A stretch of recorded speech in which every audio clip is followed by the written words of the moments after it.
Jackson, Massey. Chief Meteorologist Tim Miller. Weather coverage you can count on. The Live 5 for 6 Skyview Network, sponsored by Terry Lambert Hyundai. We've got delightful December days ahead, but will there be any rain? I'll have the answer coming up in your 5 for 6 forecast. Right now on News Channel 6 and 4, trying to clear up the congestion in Columbia County. A look at the traffic problems and what leaders are trying to do about it. Plus, the push to save the old firehouse station in Augusta. Why city leaders are having a change of heart. And championship bound. The Greenbrier High School flag football team trying to bring home the state trophy. We'll let you know how they did as your News at 4 starts now. Live from Television Park, this is WJBF News Channel 6 at 4. Good afternoon, everybody. I'm Brad Means. And I'm Jenny Montgomery. Thanks so much for joining us. Less than 2 weeks until Christmas, and holiday shopping is in full swing. That means more cars on the roads, more distractions, and more risk of accidents. News Channel 6's Hannah Latier live now at Mullins Crossing in Evans to show us what law enforcement and shoppers are seeing out there. Hannah? That's right, Brad. Leaders at the Columbia County Sheriff's Office tell me they've seen the most traffic incidents on busy roads like Washington, especially near the stores here at Mullins Crossing. They tell me they're already seeing more traffic congestion, and there's been more wrecks due to drivers not paying attention, speeding, failing to yield, running red lights, and following too closely. Shoppers I spoke to have noticed this too, and say distracted drivers are one of the biggest problems. The biggest thing is, especially when you're getting into like the entry points of these different stores and stuff, like I think the biggest issue or the biggest cause of the traffic has been texting and driving pretty much. You know, I can just encourage people to just, be safer on the roads. I know it's during the holiday times. I think it's between like Thanksgiving and New Year's. That's when the most accidents happen. Now, we do want to remind you that Georgia is a hands-free state, so wait until you're safely parked to check off that Christmas wish list. Live in Evans, Hannah Latier, WJBF News Channel 6. All right, Hannah, thank you for that report. The Carolinas are preparing for the start of holiday travel, and that means more police will be out on the roads. The Booze It and Lose It campaign kicked off yesterday to stop people from driving impaired. A DUI could cost anywhere between $400 and $10,000. The crime will also likely increase insurance prices by 400%. It could also lead to someone losing their job, but most importantly, they could lose their life. Last year, during this whole latter part of December, we saw 26 fatalities related to impaired driving. And that's 26 families that are never going to be the same. The Booze It and Lose It campaign will continue through the end of the year. 3 overnight warming shelters are available because of this cold weather that we're seeing. Augusta Transit offering free transportation to the Salvation Army Center of Hope, the Garden City Rescue Mission, and the Augusta Rescue Mission. Broad Street's transit facility is the pickup location. City leaders say the goal is to make sure people have a warm place to sleep. For our clients, so typically they'll check out every morning at 8 a.m., but when it's this cold, if it's at 32 degrees or below, we will allow them to stay until 10 a.m. to check out. If it's still that cold by 10 a.m., until noon actually, if it's still that cold, we will let them just stay for the whole day. That bus service is available from 3 in the afternoon till 7:30 at night every day until further notice. There are also daytime warming stations. We have a list of those on our website, WJBF.com. It is time now to take a look at the weather. On that, coming up in your 5 for 6 forecast, Brad and Jenny. Miller, thanks. A homicide investigation to tell you about this one in Lexington County, South Carolina, where Regina Arroyo out of Barnwell County was reported missing December 2nd, and then 2 days later, her body found in the Edisto River in Lexington County. The Sheriff's Office and Coroner's Office are investigating this.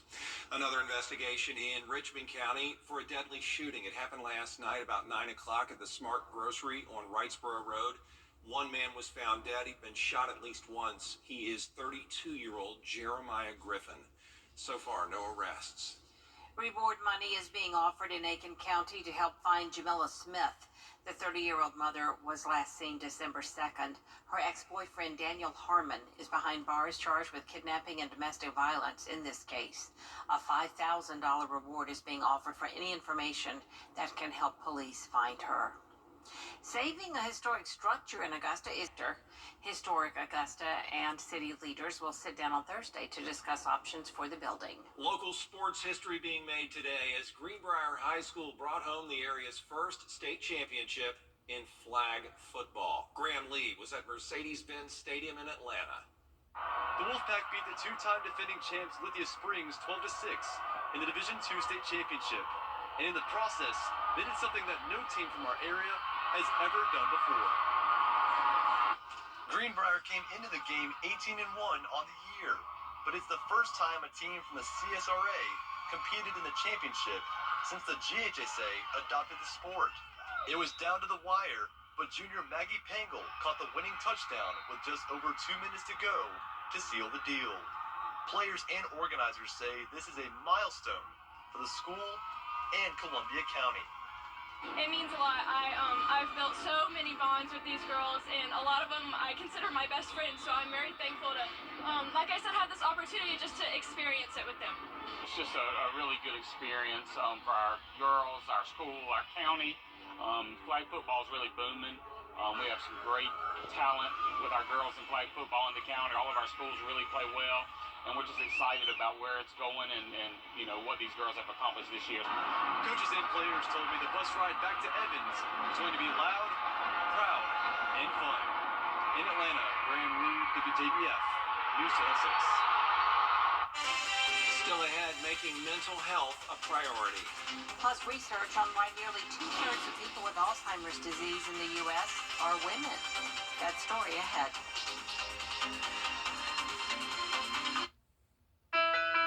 70 years ago, a local legacy was born that changed television forever. Who would ever have thought that television would have become as important as it is, JB? But throughout it all, one thing that has remained the same is the passion we feel for our community and the dedication we have to our viewers. WJBF News Channel 6, celebrating 70 wonderful years of coverage you can count on.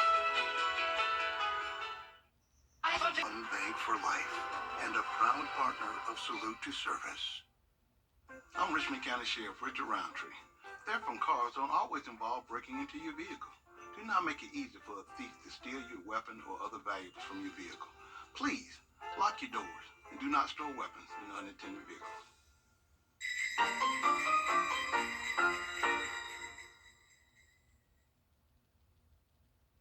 Current and former NFL players opening up about their experiences with depression and anxiety. The goal is to share their stories of mental wellness to students while they had to perform at a high level on the football field and in other parts of their lives. They did it yesterday at the International African American Museum in Charleston. Children turned out to hear former NFL players Cam Johnson and Marcus Smith.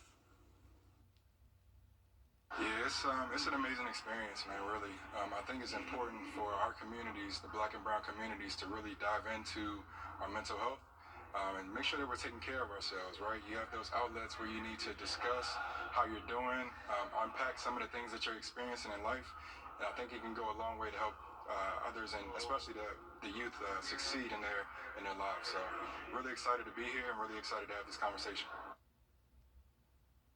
According to the National Alliance on Mental Illness, in Georgia and South Carolina, nearly 50% of all lifetime mental illnesses will develop by age 14, 70% by the time somebody's 24. Nearly 2/3 of people with Alzheimer's disease in the United States are women, and now new research may shed some light on why. According to doctors, certain gender differences could play a role. Here's Carolyn Murray. This study was designed to help us to better understand sex differences in Alzheimer's disease. And specifically, we looked at whether or not the immune system and cell metabolism actually interact in different ways in men and women. Researchers ultimately discovered that there is a difference. So why is this information important? Dr. Caldwell explains that it shows how Alzheimer's disease goes beyond the brain, that there is a connection to gut health and inflammation. And because those things can be measured earlier in life, physicians could then detect who is at risk for the disease much sooner. Currently, Alzheimer's can't be diagnosed until a person has symptoms. Dr. Caldwell says this information could also be useful when it comes to prevention of Alzheimer's.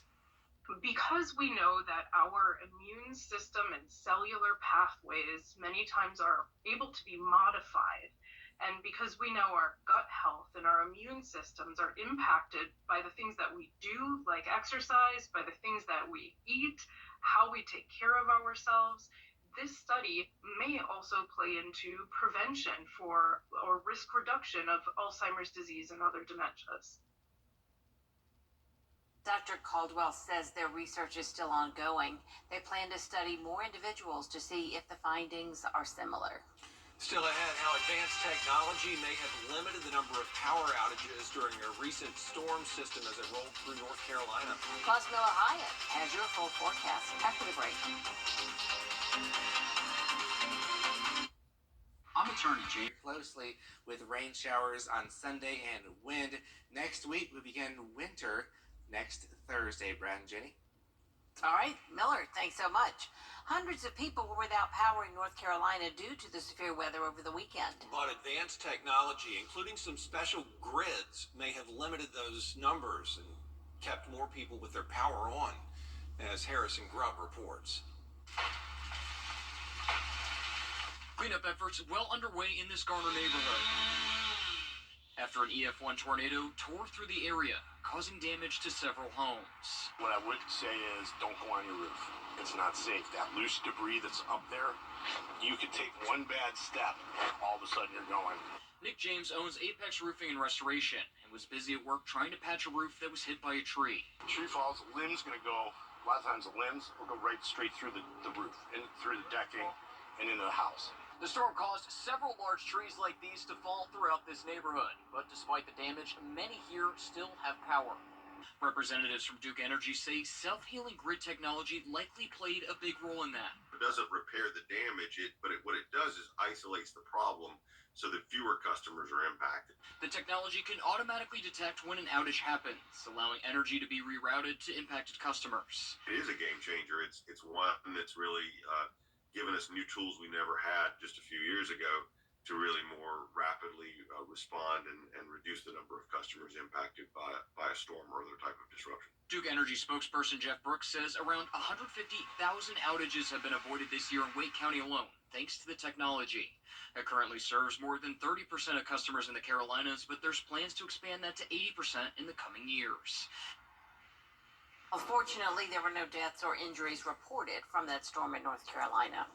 Coming up, a spectacular Christmas light display. Not too far from here either.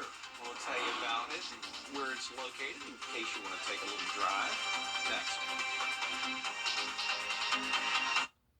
Are you currently... A serious accident creates a lot of right now problems. You're worried about your injuries, the medical bills, and whether you'll get stuck paying for it all. You shouldn't have to chase after a lawyer to get the help you need. With me, you won't have to. I'm Austin Jackson, your guy in Augusta. If you've been injured, my team will get to work right away. And you don't have to pay us anything unless we get money for you. Injured? Call Austin Jackson, the Augusta guy. 706-724-7224.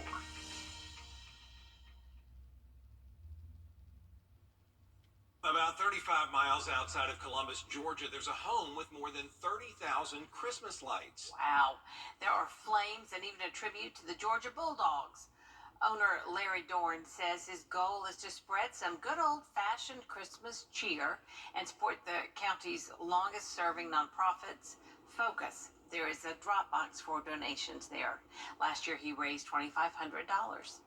I remember as a kid, my dad would make us go out and put string of lights on trees and everything, and then we would get in cars and go ride around different neighborhoods and look at Christmas lights. Of course, you know, now it's gotten more electronical and technical with the lights.